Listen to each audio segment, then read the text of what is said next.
Hello everyone, I am Mubin. I welcome you all to Conquer UPSC. आज हम Indian history के बारे में डिस्कशन करने वाले हैं।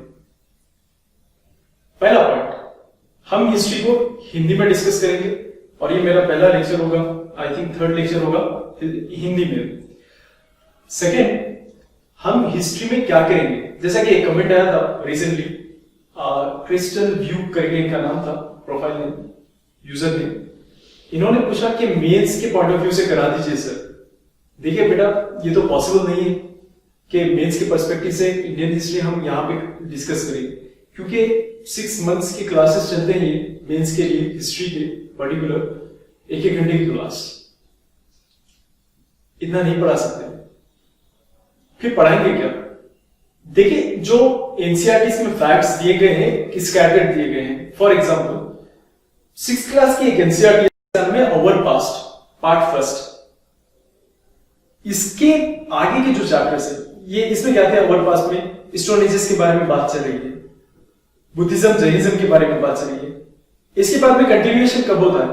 11th में +1 की एक एनसीईआरटी है फाइन आर्ट्स करके, इसमें बुद्धिज्म जैनिज्म के आर्ट आर्किटेक्चर को बताया गया है। सिमिलरली +12 में थीम्स इन इंडियन हिस्ट्री करके और एक पार्ट आता है, पार्ट फर्स्ट, वो भी उसमें और ज्यादा डिफरेंट हिस्ट्री के बारे में बताया गया है। ये सेम चीजों की, स्टोन एजेस की, बुद्धिज्म जैनिज्म की। तो हमारा काम ये होगा कि हम ये चीजों को कंसोलिडेट करें ये क्लासेस में। बेसिक से स्टार्ट करेंगे, जिसको बेसिक पता है वो 10-15 मिनट के लिए लेक्चर फॉरवर्ड कर सकते हैं, लेकिन ये बेसिक थोड़े डिफरेंट होंगे, एक्सेप्ट सोर्सेस जो सिमिलर मिलेंगे आपको हर जगह, उसके आगे के पैलेलिथिक एजेस वगैरह जो पढ़ेंगे हम, वो डिफरेंट रहेगा। जैसा कि मैंने कहा था कि हम हिस्ट्री को विजुअलाइज करेंगे। Sir what do you mean by visualization? See visualization मतलब वो समय में रहकर कुछ चीजों को देखना। क्या पॉसिबल है इस समय पे? क्या हमारे पास टाइम मशीन आ गई है? नहीं, लेकिन हम आदि मानव की जिंदगी को देखना है तो अंडमान एंड निकोबार चले जाए, या अमेज़न के ट्राइबल्स जो बेल्ट होता है वहां पे चले, तो उन लोगों की जिंदगी जैसी गुजर रही है वो देखें तो हमें कुछ अंदाजे मिलेंगे कि उस समय में इंसान नहीं करता था। अब ये सारी चीजों को पढ़ने को कहा जाता है history. What is history? History is nothing but study of past, research to the past, explore into the past through records. Yes, history is just nothing but history is study of past. That's it. लेकिन ये same definition और एक branch पे और एक discipline पे applicable होता है, वो है archaeology. Archaeology is also study of past. दोनों में डिफरेंस क्या है? देखिए, आप जब यूनिवर्सिटी जाओगे तब आपको 2 डिपार्टमेंट्स मिलेंगे। सब बाय 2 डिफरेंट डिपार्टमेंट्स। जब हमारा एम एक ही है, गोल क्या है? हिस्ट्री पढ़ना है, तो हिस्ट्री का डिपार्टमेंट क्यों और आर्कियोलॉजी का डिपार्टमेंट क्यों?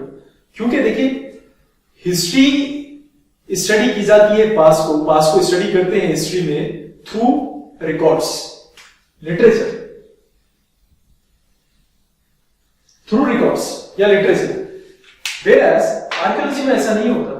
आर्कियोलॉजी में भी स्टडी करते हैं पास्ट को, लेकिन through material remains, material remains. Now the point is, sir records कैसे पढ़ते हैं? देखिए, लेबोरेटरी जो है, साइंटिस्ट के लिए लेबोरेटरी जिस तरह से इंपॉर्टेंट है, हिस्टोरियन के लिए लाइब्रेरी उस तरह से इंपॉर्टेंट है।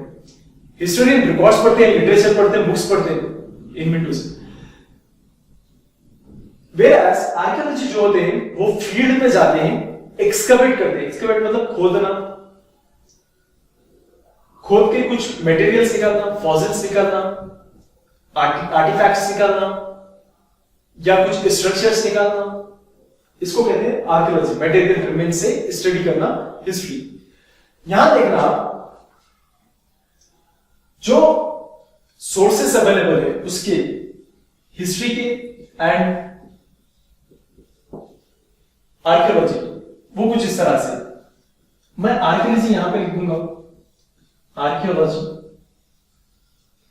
यहां पे आती है हिस्ट्री।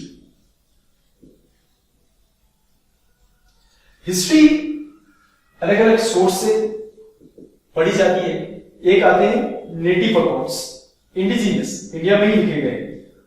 दूसरा आता है फॉरेन अकाउंट्स, फॉरेनर्स कोई आए थे और लिख कर गए। फॉरेन अकाउंट्स जैसा कि फॉरेन क्यों आएंगे इंडिया में, they can come for the trade purpose, ठीक है, पिलग्रिम हो सकते हैं क्योंकि बुद्धा के बहुत सारे जो स्तूपास हैं वो विजिट करने आते थे, पिलग्रिम जैसा। पिलग्रिम हो सकते हैं, एम्बेसडर्स हो सकते हैं, या विजिटर्स हो सकते हैं, ट्रैवलर्स हो सकते हैं, राइट। तो ये आते हैं फॉरेनर्स और इंडिया में आके कुछ लिख देना, ये होते हैं foreign accounts. Native accounts India के बंदे ही इंडिया में कुछ लिख देना। अगेन ये डिफरेंट है। नेटिव में आते हैं रिलीजियस, सेक्युलर, साइंटिफिक, रीजनल। देखिए जब मैं रिलीजियस की बात कर रहा हूं तो वो हो सकता है वेदास, ऋग्वेदा, यजुर्वेदा, सामवेदा, अथर्वणा वेदा, उपवेदास, अरण्यकास, वेदनकास, इतिहासास, ये आते हैं रिलीजियस टेक्स्ट्स। सेक्युलर में क्या आता है? सेक्युलर में आता है जैसा कि पाणिनि ने अष्टाध्यायी लिख दी। अष्टाध्यायी किसके ऊपर है? कॉन्टेक्स्ट क्या है बुक का? ग्रामर के ऊपर बुक है। तो ये क्या है? सेक्युलर टेक्स्ट है। सिमिलरली अर्थशास्त्र लिखी गई है, ये क्या है? सेक्युलर है। बाना ने हर्षा चरित्रा लिख दिया, अगेन सेक्युलर है। राजा तरंगिनी लिख दी गई कल्हाना ने, ये भी सेक्युलर है, ठीक है।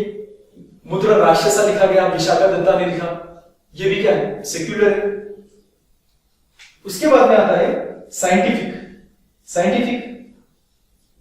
कोई एस्ट्रोनॉमी पे बुक लिखना, सर्जरी पे बुक लिखना, ये साइंटिफिक हो गया। रीजनल जैसा कि तमिल, रीजनल एक रीजन में लिखे गए, तमिल लिटरेचर, ये सब रीजन में आता है। सिमिलरली फॉरेन में आती है जो लोग आए थे जो कंट्री से, वो लोग के टेक्स्ट है। जैसा कि फाहिम का आना चाइना से, हुएंग सांग का आना चाइना से, एटसिंग का आना चाइना से, चाइनीज सोर्सेस हो गई। तिबेटियन से कोई आए और तिबेट के टेक्स्ट लिखे, जैसा कि दिव्या बदना बुद्धिस्ट का टेक्स्ट है, ये तिबेट वाले लिखे, तो ये आ गए फॉरेन में। इब्ने बतूता, अल मसूदी, ये सब आते हैं, अपने अपने बुक्स लिखते हैं। मेगास्थनीज की इंडिका, पेरिप्लस ऑफ एरिथ्रियन सी, ये सब क्या होगा? फॉरेन अकाउंट्स होते, ठीक है। आर्कियोलॉजी में क्या आता है? देखिए आर्कियोलॉजी में कॉइन्स आते हैं। Coins, study of coins is known as numismatic. मैं लिख देता हूं numismatic. Okay, so study of past, okay, numismatic, study of coins is known as numismatic. क्या कॉइन से कुछ इंफॉर्मेशन मिलती है? बिल्कुल। जैसा कि 1993 में एक कॉइन आई थी इंडिया में, 2 रुपीस कॉइन, वो देखना।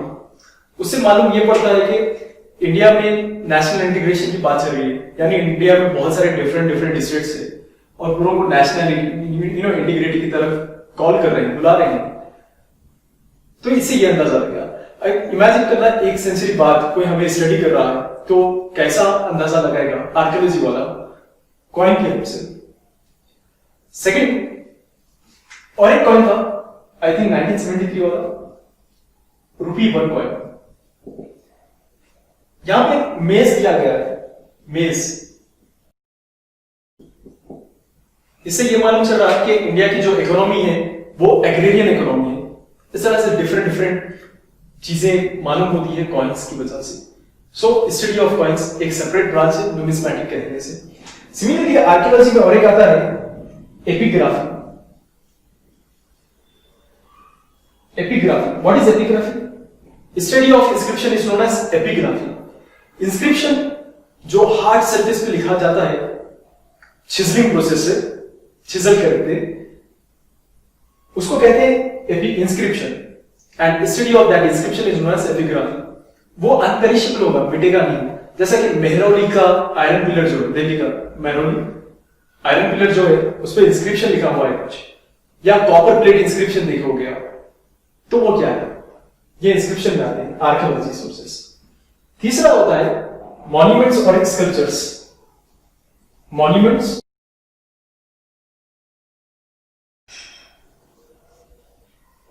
sculpture. Study of monuments and sculpture is known as iconography. यहां लिखता हूं iconography। इसका मतलब ये आइकन का मतलब ये आइडल, ये लोग को पढ़ना। ये डिफरेंट डिफरेंट आर्कियोलॉजी सोर्सेस है। अब हिस्ट्री में देखिए ऐसी चीजें नहीं है उठा के लिख दी, पढ़िए कहीं से लिख दिए, ऐसा नहीं है। चीजों को कोरोबोरेट करते हैं। एक वर्ड लिखना आप अपने पास, कोरोबोरेट, कोलैबोरेट नहीं है, कोरोबोरेट, यानी चीजों को वेरीफाई किया जाता है। जैसा कि हमने देखा पुराने समय में जो कॉइन्स थे, पहले कॉइन्स तो 6th सेंचुरी बीसी में आए थे जो पंचमार्क कॉइन्स है। उसके बाद समुद्रगुप्ता के टाइम पे कॉइन्स रिलीज किए गए समुद्रगुप्ता के द्वारा, जहां पे इमेजेस मिली कि समुद्रगुप्ता अश्वमेध यागा कर रहे हैं, मतलब हॉर्स सैक्रिफाइस कर रहे हैं। सेम चीज हम जाके कहीं से पढ़ रहे हैं सोर्स से, वहां पे लिखा गया है और यहां पे दिखाया गया है हॉर्स सैक्रिफाइस करना। तो ये चीजों को जक्सोपोज वेरीफाई करते हैं, सही है तभी लिखेंगे, तभी रिपोर्ट करेंगे। इसके अलावा यहां पे जो था पाटलिपुत्र में वुडन पैलेस था, ये बुक्स में लिखा गया था। आर्कियोलॉजी वाले गए वहां पे एक्सकैवेट करे, मालूम पड़ा कि वुडन पैलेस रियली में था वहां पे। तो ये ऑथेंटिक इंफॉर्मेशन है। इसके अलावा जो एनसीईआरटी में बात नहीं की गई है वो दो टर्म्स समझाता हूं मैं आपको। एक है प्राइमरी सोर्स, सेकेंड है सेकेंडरी सोर्स। प्राइमरी सोर्स वो सोर्स होते हैं जो सेम टाइम में किसी ने लिखी गई, आंखों से वो समय देखा किसी ने और लिखा, उसको कहते हैं प्राइमरी सोर्स। उसके अलावा सेकेंडरी सोर्स होता है। सेकेंडरी सोर्स वो सोर्स है जो सेम टाइम पे नहीं लिखी गई लेकिन बाद में लिखी गई। जैसा कि प्राइमरी सोर्स के लिए देता हूं मैं आपको, इसका एग्जांपल दें। ओके, अकबर ने लिखी है ऐन अकबरी, अबुल फजल ने लिखी है ऐन अकबरी अकबर के टाइम पे। अबुल फजल अकबर के दोस्त भी थे और नौरतन में से भी आते हैं अबुल फजल। सेम टाइम पे वो पीरियड विटनेस करे और लिख दिए कुछ, ये हो गया प्राइमरी सोर्स। इमेजिन करना अकबर की बात औरंगजेब के पीरियड में कुछ लिखी जा रही है, तो वो होगा सेकेंडरी सोर्स। ठीक है, primary source, secondary source. 3 different terms introduce करता हूं मैं। सी बेसिक्स समझना बहुत इंपॉर्टेंट होता है, क्योंकि ये सारी चीजें मैं आगे लेक्चर जो होंगे कंटिन्यू, वहां पे मैं इस्तेमाल करूंगा। मैं अराउंड 20 लेक्चर्स लूंगा। 20 लेक्चर्स में एंशिएंट हिस्ट्री और मिडिवल हिस्ट्री खत्म करेंगे। आगे मॉडर्न हिस्ट्री 10 लेसन्स लूंगा, 10 चैप्टर्स पढ़ाऊंगा और 10 में खत्म करेंगे मॉडर्न हिस्ट्री। यहां देखिए पूरे 30 लेक्चर्स लूंगा। मतलब फर्स्ट एक वर्ड आता है प्री हिस्टोरिक, प्री हिस्टोरिक। दूसरा आता है प्रोटो हिस्टोरिक, प्रोटो। और तीसरा आता है historic. Pre historic, proto historic, historic. Pre historic वो पीरियड है जहां पे स्क्रिप्ट अवेलेबल नहीं थी, स्क्रिप्ट नहीं थी, और स्क्रिप्ट नहीं रहने के कारण हिस्ट्री में रिकॉर्ड नहीं किया गया उसको, ये होगा प्री हिस्टोरिक। इसमें क्या क्या आते हैं? इसमें आते हैं स्टोन एजेस, जैसे कि पैलियोलिथिक, मेसोलिथिक, नियोलिथिक, चाल्कोलिथिक। जो लिथिक वर्ड है उसका लिटरल मीनिंग है स्टोन, यानी पैलियो का मीनिंग है old stone age, middle stone age, new stone age. Chalco का मतलब है कॉपर स्टोन एज। तो यहां पे क्या थी, स्क्रिप्ट नहीं थी इसलिए रिकॉर्ड नहीं किया गया। हाँ, यहां पे कमाल आता है आर्कियोलॉजी का। आर्कियोलॉजी हमारे लिए इंफॉर्मेशन प्रोवाइड करते हैं। हिस्टोरियन को, एक हिस्ट्री के स्टूडेंट को आर्कियोलॉजी के बारे में भी थोड़ा कुछ मालूम होना चाहिए, यहां पे काम आ गया। दूसरा आता है प्रोटो हिस्टोरिक। प्रोटो हिस्टोरिक वो पीरियड है जहां पे स्क्रिप्ट है अवेलेबल, लेकिन रिकॉर्ड नहीं किया गया। रिकॉर्ड क्यों नहीं करे भाई? रीजन यहां पे क्या समझ में नहीं आ रहा। ये स्क्रिप्ट को डिसिफर नहीं किया गया, डिकोड नहीं किया गया, इसलिए रिकॉर्ड नहीं की। हिस्टोरिक बहुत समय है जहां पे स्क्रिप्ट भी अवेलेबल है, इसको रिकॉर्ड भी किया गया, जैसा कि वैदिक, प्रीमोरियन, मौर्यन, आगे बढ़ते जाइए, ये सब एविडेंसेस मिलेंगे। हाँ, वैदिक जो है, Vedic literature is a first script to us. तो ये सारे टर्म्स इंपॉर्टेंट है। अब before we begin the chapter, हम पहले पढ़ते हैं पैलियोलिथिक के बारे में, फिर आगे बढ़ते हैं मेसोलिथिक, नियोलिथिक के ऊपर। पैलियोलिथिक में लाइफ क्या थी लोगों की, ऑक्यूपेशन क्या था। देखिए पैलियोलिथिक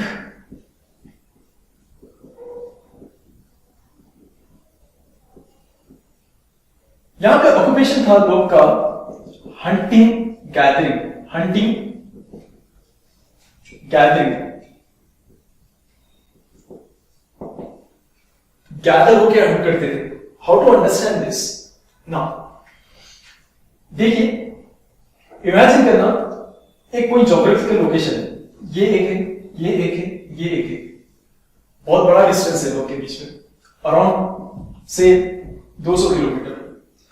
यहां पे कोई लोग रह रहे हैं, मेल फीमेल दो भी इन लोग का पार्ट है, लेकिन इन लोग के पास पैलियोलिथिक एज में तो मैरिज जैसे इंस्टीट्यूशन की डेवलपमेंट नहीं हुई, स्टैब्लिश नहीं हुआ था मैरिज इंस्टीट्यूशन।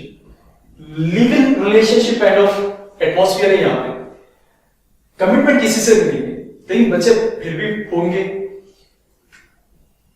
यहां पे हंटिंग गैदरिंग करते थे लोग। और एक वैसे पहले एक चीज समझिए आप, हंटिंग कैसा करते थे ये लोग और रूल्स कैसा बने गए।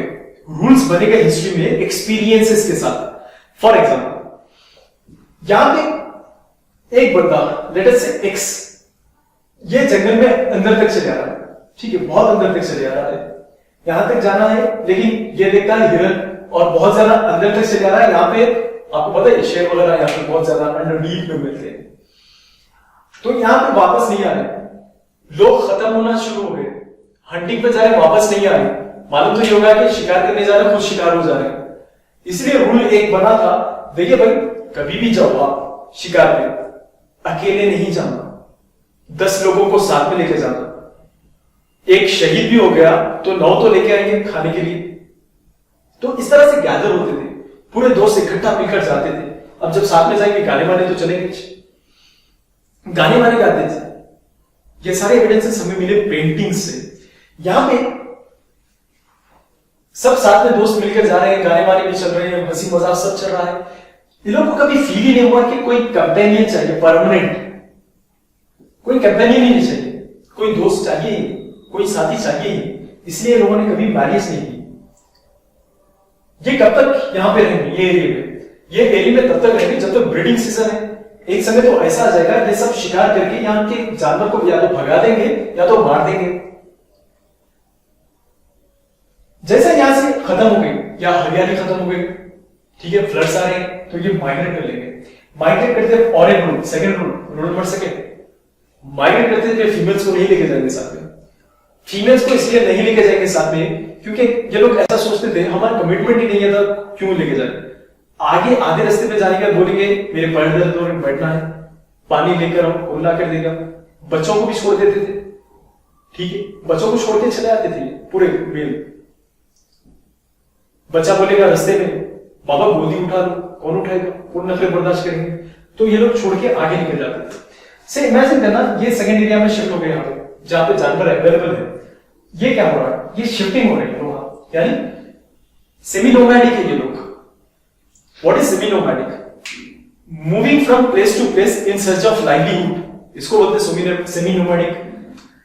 अब जाहिर सी बात है अगर यहाँ पे लोग मूव हुए हैं तो यहां से और भी पीछे से कोई और मेल आएंगे और इन लोगों का रिलेशन स्टैब्लिश होगा ये फीमेल्स के साथ। यानी इस जमाने में मेल से भी मल्टीपल रिलेशन होंगे।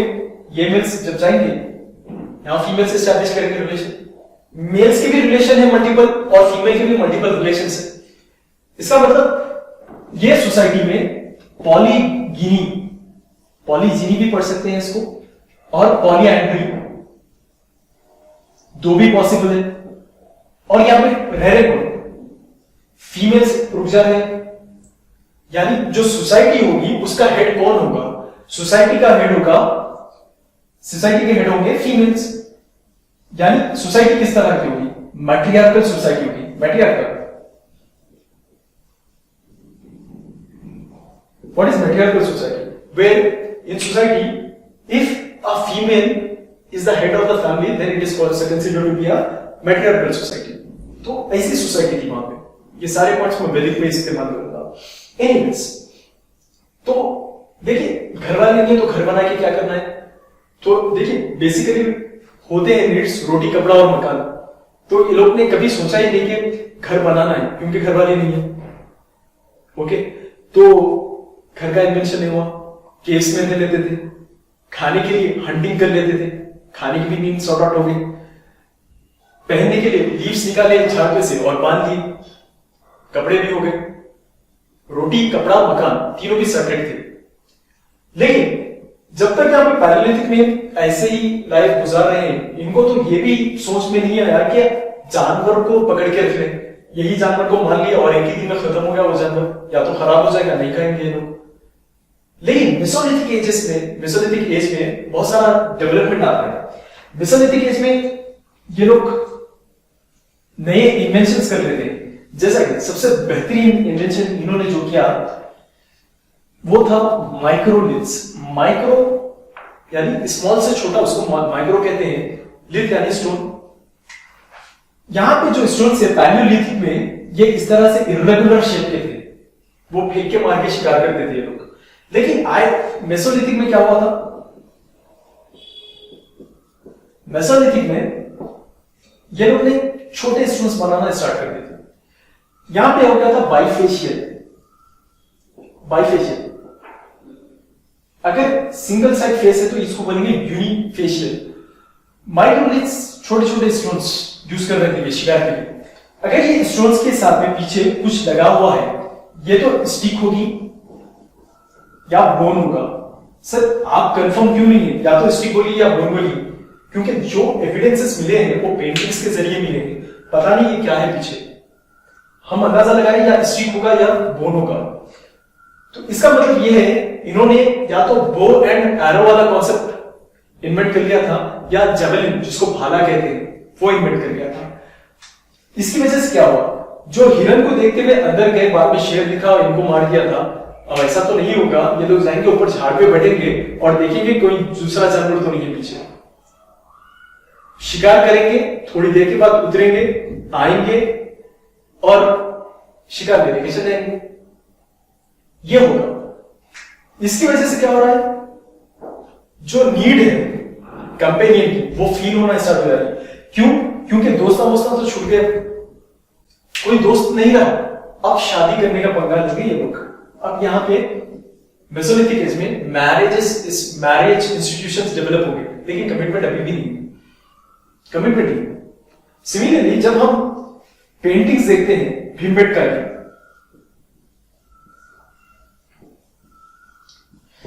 ये पेंटिंग्स देखकर हिस्टोरियन बहुत सारे अंदाजे लगाते हैं। हिस्टोरियंस ये चाहते हैं, ये भीमबेटका की पेंटिंग्स है मध्य प्रदेश में, इसको यूनेस्को ने रिकॉग्नाइज किया है ये केव्स को, भीमबेटका केव्स को। ये पेंटिंग्स या तो केव के वॉल्स पे की गई है या रूफ पे की गई है या वॉल्स पे की गई है। अनपेरिशेबल है। क्यों? क्योंकि ये जो कलर यूज करते थे नेचुरल कलर होता था। सर कलर्स कैसे थे? नेचुरल कलर्स कैसे थे? क्या ब्रश था? बिल्कुल देखिए, जो लीफ जो झाड़ के फाइबर होते हैं, इससे इनको बन गया, इन्हें मिल गया ब्रश। और जो कलर्स चाहिए इनको नेचुरली कलर्स अवेलेबल है, जैसे कि लाइमस्टोन व्हाइट कलर देगा, हेमेटाइट जहां पे होगा जो सॉइल में होगा वो रेड सॉइल होगी, और ये लाल कलर देगा। एक स्टोन होता था ग्रीन कलर का, चालसीडोनी करके, तो ये ग्रीन कलर देगा। तो इस तरह से लोग पेंटिंग बना लेते थे। ये पूरे स्टोन्स को ग्राइंड करते कलर बना लेते थे नेचुरल। सर पेंटिंग क्यों कर रहे हैं? देखिए आज भी हम या तो जॉब पे जाते हैं या पढ़ने जाते हैं, फिर आकर सो जाते हैं। उस समय पे इन लोगों का जॉब था हंट करना है, फिर आगे सो जाना। टाइम पास करने के लिए भी कुछ चीज चाहिए ना, तो ये पेंटिंग करते हैं। ये लोग पेंटिंग करते हैं। पेंटिंग हमें इंफॉर्मेशन कुछ इस तरह से दे रही है कि यहां पे अगर कोई एनिमल है, लेट अस से यहां पे बुल ड्रॉ कर दी ये लोग, तो ये लोग इस समय में बुल था, ये लोग देख चुके हैं इसलिए पेंटिंग में। एलिफेंट थी उस समय इसलिए एलिफेंट, फिश इसलिए ड्रॉ करें क्योंकि वो फिश देख लिए। सिमिलरली यहां पे जो एनिमल्स थे उसको तो एनिमल्स जैसा ड्रॉ किया जाता था, लेकिन ह्यूमंस को इस तरह से उतारा जाता था, स्टिक पेंटिंग किया जाता था ह्यूमन की। और यहां पे पेंटिंग्स में कुछ अधूरे पेंटिंग्स भी दिखे। माना यह जाता है कि इसको इन लोग को ना कुछ रिलीजियस बिलीफ्स थे लोग के, क्या अगर पेंटिंग कंप्लीटली उतर गई तो ही जाना है, अगर अधूरी हो गई तो पेंटिंग ही अधूरी हो गई, शिकार कहां से पूरा होगा, मारे जाओगे नहीं जाओ, ये लोग का कॉन्सेप्ट था। जब पेंटिंग देखते हो आप तो एक चीज ये मिलती है, इनके लीडर भी हैं। लीडर को आइडेंटिफाई करने का तरीका ये है, अगर किसी के सर पे हेडगियर दिखा, बड़ा हेडगियर दिखा, तो समझ लेना कि वो लीडर था, इन लोग की बात मानते थे, ये सब लोग इनकी बात मानते थे, और इन्हों ही वो है जो रूल्स बनाते थे।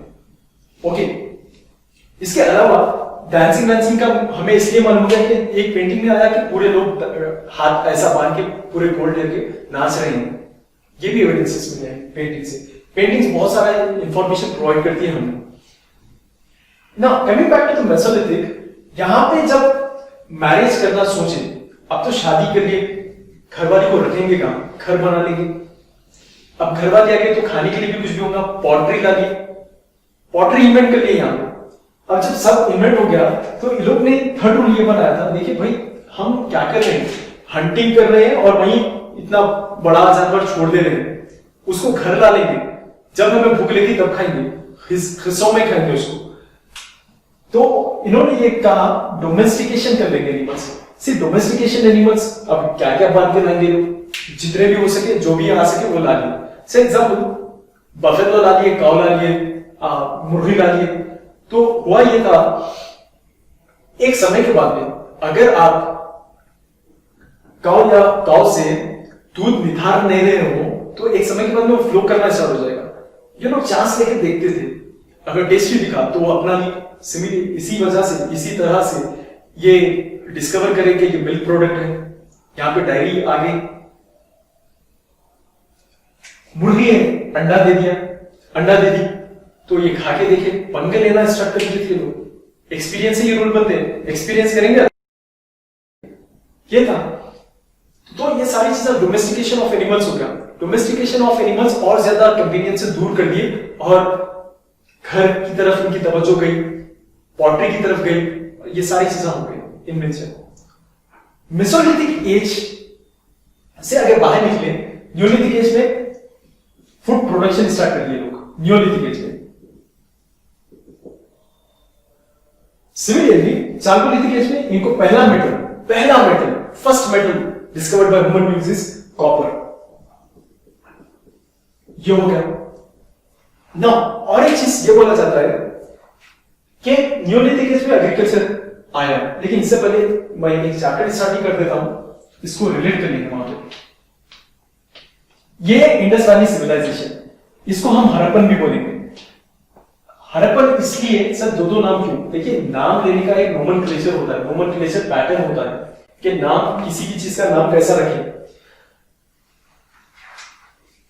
इंडस वैली सिविलाइजेशन और हड़प्पन,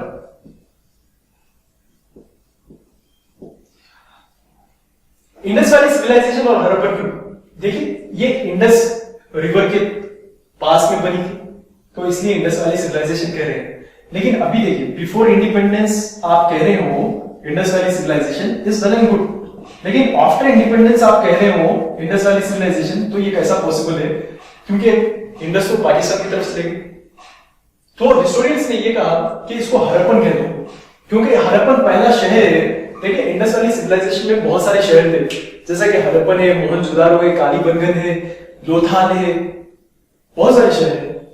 तो हम एक काम करेंगे, जो पहले एक्सकवेट हुई उसके नाम पे लिख देंगे। अगेन, हड़प्पन बड़ा शहर नहीं है, मोहनजोदारो बड़ा शहर था, लेकिन फिर भी हरप्पन इसलिए नाम दे रहे हैं, साइज के ऊपर नहीं, क्यों साइज के ऊपर नहीं दे रहे, लेकिन एविडेंस के ऊपर दे रहे हैं।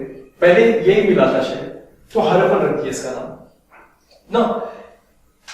उस समय 1920s में ये शहर डिस्कवर हुआ, इंडस वैली सिविलाइजेशन। तब तक हम ये बिलीव कर रहे थे हमारी हिस्ट्री 1500 से स्टार्ट हुई थी, आर्यन से स्टार्ट हुई थी, ये बिलीव था हमारा। लेकिन जब 1920s में ये शहर मिला, इंडस वैली सिविलाइजेशन ये मिला, तब हमारी हिस्ट्री को पीछे ढकेल दिया गया 2500 BC में।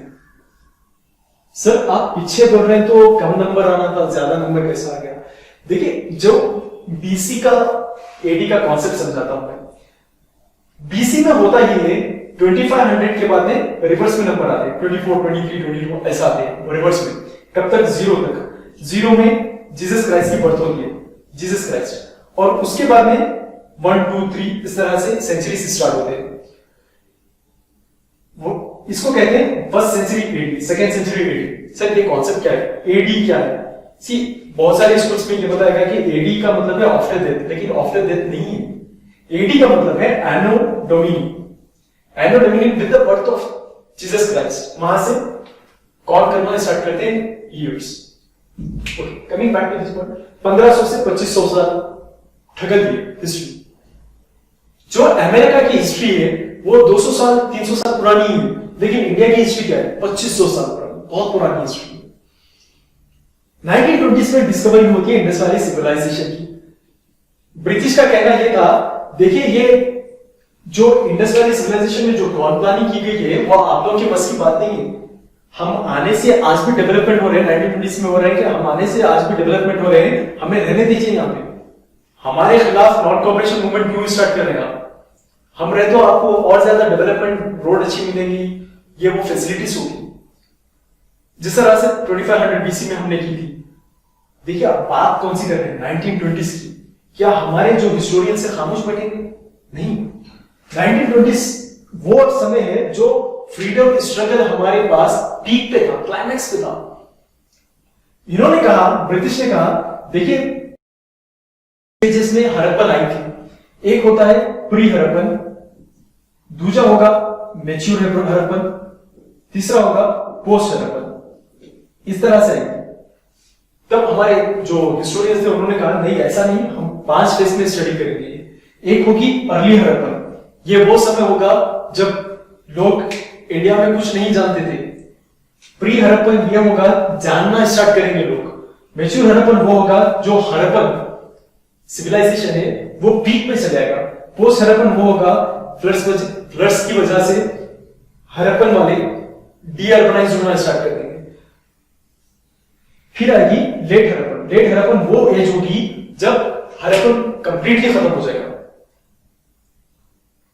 डीअर्बनाइजेशन की वजह से ये लोग सब चले गए, जनरेशन पास हो गए और सब चले गए। जो टाउन प्लानिंग थी वो ये सब चलेगा। अब इसको समझते हैं कौन से एविडेंसेस की मदद से हमारे हिस्टोरियंस ने इस तरह से बताया 5 स्टेज फेनोमेना।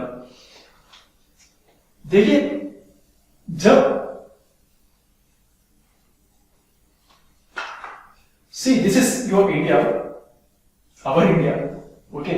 So, ये है यहां पे मेहरगढ़ है। बोलन वैली यहां पे थी, मेहरगढ़ बालूचिस्तान एरिया आता है पाकिस्तान और इंडिया के बीच में। यहां पे लोग थे, यहां पे जो लोग थे 7000 BC में, इन्होंने स्टार्ट किया था एग्रीकल्चर प्रैक्टिसेस। होता ये था अभी तक जो लोग शिकार पे जा रहे हैं या जानवरों को खा रहे हैं या फ्रूट्स इकट्ठा करके खा रहे हैं, ये लोग मर जा रहे हैं, पॉपुलेशन ग्रोथ नहीं हो रही, ग्रोथ नहीं कर पा रही थी। रीजन या तो मर जा रहे थे शिकार पे जाके, या कोई जहरीली चीजें खा ले रहे थे, जहर की वजह से मर जा रहे थे। लेकिन यहां पे हुआ ये था, एग्रीकल्चर स्टार्ट हुआ था। ये एग्रीकल्चर स्टार्ट होना कैसा समझेंगे? न्यूलिथिक एज वो एज है जहां पे फूड प्रोडक्शन स्टार्ट हुआ था। इसको समझेंगे कैसा? देखिए जब भी मेसोलिथिक एज में तो शादी हो गई, कमिटमेंट हो गया, शादी हो गई। अब ये लोग जब भी घर पे आ रहे थे कुछ फ्रूट्स लेकर आ रहे थे। एक मर्तबा ऐसा हुआ कि मेल गए फ्रूट लेके अपने वाइफ को दिया, और वाइफ का खाने का तरीका अलग है, मेल का खाने का तरीका अलग है। इवन टुडे आज भी हम देखेंगे तो मेल कैसा खाते हैं, ज्यादातर लोग 99.99% बाइट करके खाते हैं। वेयर एज फीमेल्स कैसा करते हैं, wash it, cut it, slice it, then eat it, ऐसा करते हैं वो लोग। उस समय भी वैसे ही चल रहा था। ये मेल देख रहा है, हस्बैंड देख रहा है वाइफ को, ये क्या कर रही है। देखते देखते मालूम ये पड़ा कि ये सीड्स इकट्ठा कर रही है और सीड्स को है ना कहीं कहीं सोन कर रही है, ठीक है, कहीं पिरो रही है। तो हस्बैंड ने जब पूछा वाइफ से कि ये क्या है चक्कर, ये क्या माजरा है, तो शी से देखिए आप तो भाग जाते थे शिकार पे और शिकार नहीं मिला तो हमारे से ही दूर बढ़ जाते थे। हम क्या करते थे, हम फ्रूट्स को यहां पे पैदा करते थे, हमें आता है फ्रूट्स को पैदा करना, इस तरह से फ्रूट्स बनते, ये फिर से एप्पल देगा। इसका मतलब ये कि एग्रीकल्चर की जो डिस्कवरी थी वो वुमेन ने की थी। जब मेल ने ये कहा देखिए अब घर चूल्हा संभालना और मैं करूंगा एग्रीकल्चर, मैं करूंगा खेती बाड़ी, यहां पे हो गई खेती बाड़ी स्टार्ट। ये वो समय है जहां पे एग्रीकल्चर चल रहा है और जैसा कि पॉपुलेशन कम है, एग्रीकल्चर एक्टिविटी बहुत सारे लोग कर रहे हैं, लेकिन यहाँ पे बहुत सारे लोग करने की वजह से एरिया बस नहीं हो रहा था। अगर ऊपर जाओगे तो यहाँ पे पहाड़ा मिलेंगे, ठंड वाला इलाका है, एग्रीकल्चर पॉसिबल नहीं है। ये लोग को नीचे ही उतरना था, ये आगे पाकिस्तान और इंडिया की साइड पे, इंडिया की साइड पे मेहरगढ़ आ गया, पाकिस्तान में मेहरगढ़, यहाँ पे एग्रीकल्चर करते हैं ये लोग और बहुत ज्यादा लैंड अबंडेंट क्वांटिटी में अवेलेबल थी। तो उन्होंने कहा पूरे लोग करने की जरूरत नहीं है, 2-4 लोग करेंगे, बाकी सब बंटना खाना हम लोग कर लेंगे। अब ये लोग खाली बैठने वाले खाली बैठेंगे नहीं, ये तो अब डिस्कवरीज कर देंगे, इन्वेंशंस कर देंगे। जैसा कि यहां पे हो रहा ये था कि प्लाउ यूज कर रहे थे, इस तरह से प्लाउ यूज कर रहे थे फरोज के लिए। तो एक ने आइडिया ये दिया, देखिए ये बहुत रेगुलर शेप है, मैं इसको इस तरह से बना सकता हूं, बना कर दे दूंगा, आसानी से होगा। आप कब तक कंधे पर रख के फिरोगे, ऐसा करना आसानी से निकलेगा। दूसरे ने यह आइडिया दिया, ठीक है इसके साथ एक हुक भी ऐड कर लेना और एक जानवर को लगा देना और इजी हो जाएगा, आपका काम बच जाएगा, जानवर करेगा जो भी करना है। तीसरे ने यह आइडिया दिया है, देखो आप मेसोलिथिक एज में पॉटरी बना दिए, बर्तन बना दिए, ये व्हील पर रख के यही व्हील को यहां पे लगा दो तो और ज्यादा इजीली खींचेगा ये जानवर। चौथे ने आइडिया क्या कि देखिए आप इसको स्पोक्स डाल देना और इजी हो जाएगा काम। तो यार ये क्या है, ये आइडियाज क्या है, ये है क्राफ्ट स्पेशलाइजेशन आ गई है, यहां के लोगों को क्राफ्ट स्पेशलाइजेशन आ गई। अब ये इंडस वैली सिविलाइजेशन तो बनेगा ही बनेगा, फर्स्ट अर्बनाइजेशन,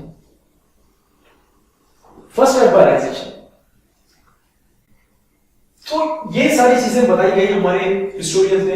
देखिए हम लोग ही थे वो जो बड़ी हड़प्पन एज में थे, फिर बाद में हड़प्पन एज में मेच्योर लेवल पे हम ही पहुंचाए थे, क्योंकि यहाँ की जो सिटी टाउन प्लानिंग की गई थी, आउटस्टैंडिंग सिटी टाउन प्लानिंग थी। Striking feature Indus valley civilization का कुछ और है तो वो है सिटी टाउन प्लानिंग। और सिटी टाउन प्लानिंग में भी सबसे स्ट्राइकिंग फीचर जो है वो है यहाँ का ड्रेनेज सिस्टम।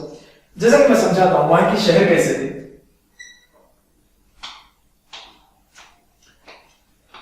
यहां के शहरों का अगर एरियल व्यू लिए, एरियल व्यू यानी ऊपर से अगर कोई व्यू लिए सैटेलाइट इमेज वगैरह, तो वो ऐसा अपीयर होती है जैसा कि चेस बोर्ड का पैटर्न है, चेस बोर्ड ग्रिड में 90 डिग्री पे एक घर दूसरे घर को काटता था, रोड 90 डिग्री एंगल पे करते थे और घर इस तरफ नहीं होते थे, रोड की तरफ नहीं होते थे, पीछे की तरफ होते थे और इनके दरवाजे खिड़कियां भी पीछे की तरफ खुलते थे। क्यों? अगर यहां पे रहे तो डस्ट आता, ये ध्यान में रख के पीछे की तरफ कर दी तो लोगों देखिए, आप देखिए जस्ट इमेजिन करिए इस तरह की टाउन प्लानिंग की जा रही है। तो अगेन क्वेश्चन ये उठता है कि यहाँ का पॉलिटिको एडमिनिस्ट्रेशन क्या था, कौन चला रहे थे ये शहर, इंडस वैली सिविलाइजेशन कौन रन कर रहे थे। We are clueless. क्यों? क्योंकि ये प्रोटो हिस्टोरी में आता है, प्रोटो हिस्टोरिक में आता है। हमें एविडेंस तो मिला, स्क्रिप्ट तो मिली, लेकिन अनेबल टू डेसिफर, इसलिए हम आंसर नहीं कर सकते कि कौन रूलर थे। लेकिन थोड़े हिस्टोरियंस ऐसे हैं जैसा कि डीडी गौसम है, इन्होंने कहा यहां पे ये स्टेट जो था थियोक्रेटिक था, प्रीस्ट रूलर थे। थियोक्रेटिक यानी देखिए थियोक्रेटिक वो स्टेट होता है जहां पे रिलीजियन फॉलो किया जाता है। जैसा कि कि सऊदी अरबिया ले लेना, पाकिस्तान नहीं हो सकता। सऊदी अरबिया में रिलीजन बुक फॉलो की जाती है, रिलीजन बुक में जो भी लिखा हुआ रहता लॉ के बारे में भी, इनफैक्ट जो सजा देना है वो रिलीजन बुक में से निकाल के देते हैं, वो थियोक्रेटिक स्टेट होता है। इसके अपोजिट में आता है सेक्युलर, जैसा कि इंडिया हो गया। यहां पे डीडी गौतम ने कहा कि थियोक्रेटिक स्टेट था ये। देखिए थियोक्रेटिक अगर था तो मंदिर बहुत ज्यादा बनेंगे, लेकिन मंदिर तो थे ही नहीं यहां पे, तो इनका ओपिनियन नहीं लेंगे हम। डिफरेंट ओपिनियंस है कि ये रूलर थे वो रूलर थे, लेकिन फाइनली एक ओपिनियन पे हम मानते हैं कि मर्चेंट्स थे यहाँ के रूलर्स। मर्चेंट्स, बिजनेसमैन कम्युनिटी जो थे, कैपिटलिस्टिक इकोनॉमी थी यहाँ की। ये आइडिया पे हम ओके करते हैं, क्यों? क्योंकि ये थोड़ा जो हम देखेंगे इसके स्ट्राइकिंग फीचर्स, इससे समझ में आ जाएगा कि हाँ ये बिजनेस कम्युनिटी का ही काम है। जैसा कि मैं समझाऊंगा आपको, जैसा कि ये टाउन प्लानिंग हुई थी चेस बोर्ड के हिसाब से। ऐसा होगा अगर यहां पे ठहरे तो आपको समझ में नहीं आएगा कि कौन सी स्ट्रीट पे। इवन टुडे अगर आप जाओगे बैंगलोर, वहां पे आपको मिलेंगे इस तरह के सिटी। आपको इनफैक्ट बोर्ड्स पढ़ना पड़ता कि कौन से स्ट्रीट पे है, स्ट्रीट का नंबर क्या है, क्योंकि हर चीज आइडेंटिकल होगी, एक गली दूसरी गली से एकदम एग्जैक्ट मैच करेगी। एनीवेज, यहां पे इसके बैक साइड पे ड्रेनेज सिस्टम होता है। ड्रेनेज सिस्टम इस तरह से होता है, इक्वल डिस्टेंस पे सो पिट्स बना देते हैं कि सॉलिड वेस्टेज जो भी है वो यहां पे गिरेगा और पानी आराम से जाएगा। यहां पे स्टोन स्लैब्स डाल दिए गए थे कि जब भी ये पानी स्ट्रक होगा कोई आदमी उतरेगा यहां पे और इसको क्लीन करेगा। इस तरह की चीजें उस समय पे, इसीलिए क्वेश्चन यूपीएससी ने इस तरह से पूछा है कि देखिए आप इंडस वैली सिविलाइजेशन से कौन से ऐसी चीजें ले सकते हैं जो स्मार्ट सिटी जो अब प्रोजेक्ट चल रहा है हमारा उसमें मदद मिले। 2500 बीसी की बात 21st सेंचुरी में इंप्लीमेंट करने को जा रहे हैं। एंड इनफैक्ट ऐसे शहर आज तक कहीं भी नहीं बने, लेट इट बी यूएस और यूके, उस तरह के शहर थे। इसीलिए तो कह रहे हैं हम स्ट्राइकिंग फीचर था ये city town planning Indus valley civilization का। ओके, तो देखिए यहां पे जो सिटीज बने हुए थे वो दो लेयर्स पे डिवाइडेड थे, जैसा कि upper layer and lower layer. Upper part में जो सिटीज आते थे कुछ यहां ऐसे थे, लोअर पार्ट में ऐसे थे। अपर पार्ट को एलिवेट कर दिया गया था, ऊपर उठा दिया गया था और यहां पे बनाई थी सिटीज। रीजन देखिए मे भी ऐसा हो सकता है कि ये दोनों तरफ रिवर्स आ रही है। अगर यहां से रिवर्स की वजह से फ्लड्स आ जाए तो ये लोग इफेक्ट नहीं होना, यहां से निकल जाएगा, चैनल चेंज हो गया, रिवर्स चैनल चेंज हो जाएगा, यहां पे टकरा गया। सेकंड, अगर यहां से अगर फ्लड्स आ गए, ऑलराइट ऑर्डिनरी लोग है, वीआईपीस तो यहां पे, क्योंकि यहां पे असेंबलीज मिले, ग्रेट बात मिली, ग्रेट ग्रैनरी मिली, मल्टी पिलर हॉल मिला, तो जितने भी वीआईपीस थे यहां पे थे और जितने भी ऑर्डिनरी लोग थे यहां पे थे। इनफैक्ट इन लोगों के जो रिलीजियस बिलीफ्स थे वो भी अलग अलग थे, लोअर सिटी के अपर सिटी के। लोअर सिटी में ये लोग पूछते थे मदर गॉडेस को, और अपर सिटी में पूछते थे पशुपति महादेव को। पशुपति महादेव ऐसा बोला जाता है, ये प्रोटोशिवा है, पशुपति महादेव प्रोटोशिवा है। इनफैक्ट ये जो चीजें मिली है हमें वो मिली स्टेट एक्ट पे। स्टेट एक्ट एक छोटा सा सील होती है 1 सेंटीमीटर वाली, जहां पर ये सारी चीजें बता दी गई कि हमारे व्हाट है एटसेट्रा। इंडस वैली सिविलाइजेशन की स्क्रिप्ट इसलिए डिसिफर नहीं हो पाएगी क्योंकि यहां पे पिक्टोग्राफिकल रिप्रेजेंटेशन था, जैसा कि इस तरह के सिंबल होगा। ये सिंबल का मीनिंग क्या है नहीं पता, कुछ इस तरह का सिंबल होगा, मीनिंग क्या है नहीं पता। तो जितनी भी स्क्रिप्ट है पिक्टोग्राफी की स्क्रिप्ट है। इनफैक्ट ये मालूम पड़ गया कि बॉस्टो फ्रोडन स्टाइल था स्क्रिप्ट का, बॉस्टो फ्रोडन। बॉस्टो फ्रोडन क्या है? सर्पेंटाइन जो स्टाइल होता है उसको बोलते हैं। जब इंग्लिश मैं इस तरह से लिखूंगा लेफ्ट से राइट, अरेबिक मैं राइट से लेफ्ट लिखूंगा। बॉस ऑफ रिटर्न में दो भी अपनाया जाता है इसमें, यहां से ऐसा, यहां से ऐसा। For example, hello how are you, where were you last night, इस तरह से लिखा जाता है। ओके, ये बॉस ऑफ रिटर्न स्टाइल, इस वजह से हमें समझ में नहीं आया। लेकिन यहां पे जो शहर थे, यहां पे मालूम पड़ा कि ग्रेट बात ग्रेट है, तो समझ में आ गया कि ये यहाँ पे जो मर्चेंट कम्युनिटी है, जो ब्रिज कम्युनिटी है, यहां पे रहती थी, ऑर्डिनरी लोग यहां पे रहते थे। और यहाँ पे जो ग्रेट ग्रैनरीज थे, बहुत ज्यादा अनाज रखा जाता था वहां पे, और ग्रेट बात बहुत ज्यादा बड़ा था। ग्रेट बात कुछ इस तरह से था जैसा कि दोनों साइड से आप सीढ़ियों के जरिए नीचे उतर सकते हो।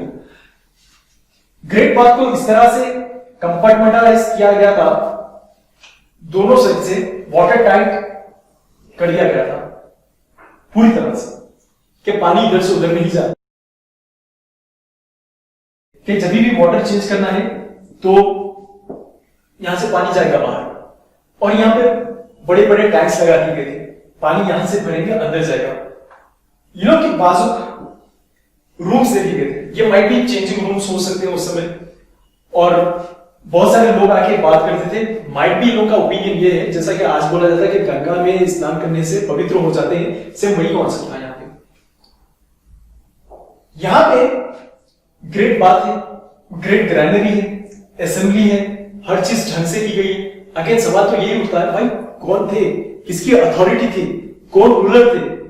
लेकिन we are clueless, we are just making a guess कि मर्चेंट्स थे, just making a guess. Sir ये गेस कर सकते हैं हिस्ट्री में? बिल्कुल, अगर आपके पास सोर्सेस अवेलेबल नहीं हो समझने के लिए, तो हिस्टोरियंस को फ्री हैंड दे दिया जाता है कि आप गेस करना। तो इसलिए डीडी कौसामी का अलग ओपिनियन है, आर एस शर्मा का अलग ओपिनियन है। एनीवेज, नेक्स्ट पॉइंट इज, इन लोग का ट्रेड कैसा था? ये लोग का ट्रेड था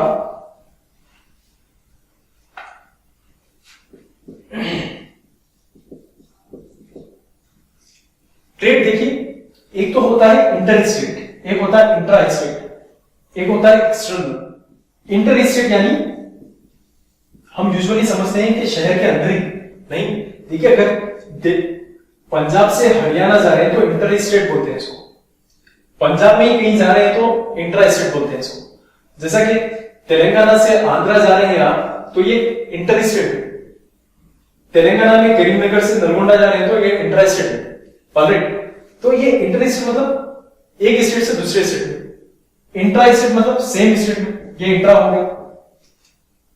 पंजाब में ही कहीं करना, दिल्ली में ही कहीं करना, ये इंट्रा है। एक्सटर्नल क्या है? इंडिया से पाकिस्तान जाना, इंडिया से चाइना जाना, इंडिया से यूएस जाना, ये एक्सटर्नल हो गया।